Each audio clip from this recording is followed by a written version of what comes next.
सीताराम। बोले मारुति नंदन सरकार की जय। एक बड़ी प्रसिद्ध पंक्ति है कि जब नास मनुज पर छाता है पहले विवेक मर जाता है।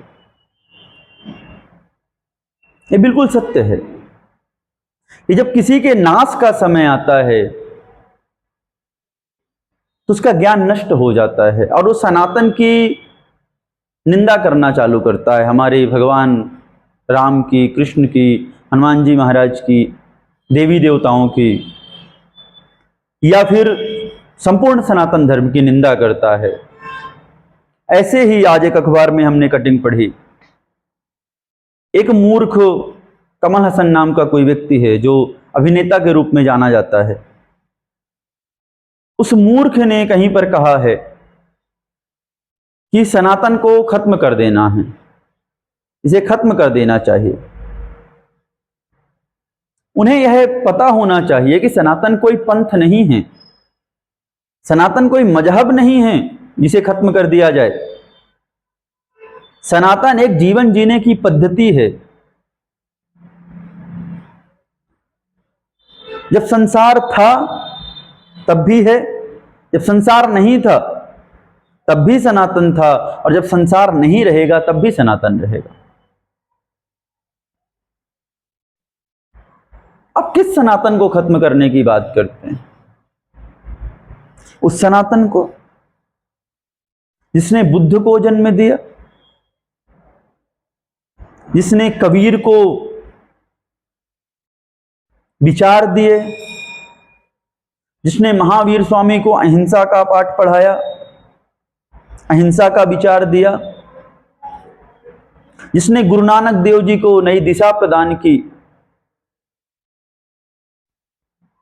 जिसने कनप्पा जैसे महान संत जो दक्षिण भारत के हैं उनको जन्म दिया, या ऐसे अनेक साधु संत महात्मा जिसकी धरोहर पर स्वयं भगवान राम का जन्म हुआ हो, जिसकी धरोहर पर स्वयं भगवान कृष्ण रूप में अवतरित हुए हों, जिस धरोहर में हनुमान जैसे परम संत का अवतार हुआ हो, आप उस सनातन को खत्म करने की बात करते हैं?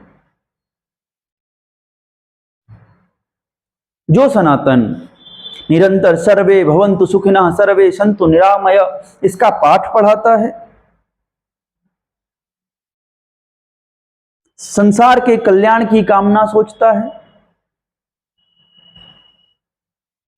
वसुधैव कुटुंबकम जो विश्व को एक परिवार के रूप में मानता है, आप उस सनातन को खत्म करने की बात करते हैं। और एक बात और पता होनी चाहिए, जिनके भी मन में ऐसा विचार है कि सनातन कभी किसी पर थोपा नहीं गया,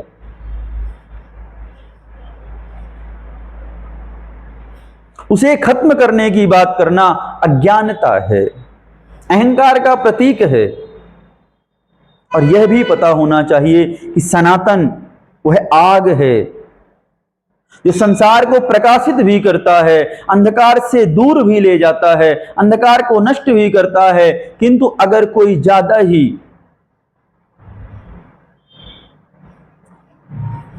कष्ट पहुंचाने का प्रयास करता है, उसे नष्ट करने का प्रयास करता है, तो वह उसे जला करके नाश भी करता है। सनातन मिटता नहीं है, सनातन तो आत्मा की तरह अमर है, वो झुकता नहीं है, बस समाहित करता है। संपूर्ण विश्व की हर संस्कृति, हर नियम, प्रकृति का कण कण जिसमें समाहित हो जाए वो सनातन है। और याद रखो, जब सहिष्णुता को कमजोरी समझा जाता है तो यही सनातन धर्म युद्ध का मार्ग भी प्रशस्त करता है, धर्म युद्ध का मार्ग भी जानता है। दुर्योधन को बहुत बार भगवान कृष्ण ने समझाया, पर जब नहीं माना तो महाभारत का युद्ध भी किया गया। इसलिए यह बात याद रखें कि सनातन तो कभी नष्ट नहीं होगा। लाखों, करोड़ों, अरबों लोगों ने प्रयास किया, अनादिकाल से प्रयास करते आ रहे हैं सनातन को नष्ट करने का। सनातन को तो नष्ट नहीं कर पाए, पर स्वयं ऐसे नष्ट हुए कि कहीं एक कण में भी वह या उनका नाम विद्यमान नहीं है। अरे दुष्ट पापी, तू तो क्षण भर का है, कुछ समय के लिए प्रसिद्धि पा गया। यहां तो रावण जैसे, हिरण्यकश्यपु जैसे, कंस जैसे सनातन को नष्ट करने आए, वो नहीं कर पाए, तो तू क्या करेगा। इसलिए अपने विचारों पर ध्यान दें, अपना जीवन अच्छा करें। ऐसे जो बेकार के विचार लेकर के घूमते हैं, इन्हें त्याग दें, सनातन का मार्ग अपनाएं और अपना कल्याण करें। जय सनातन, जय श्री राम।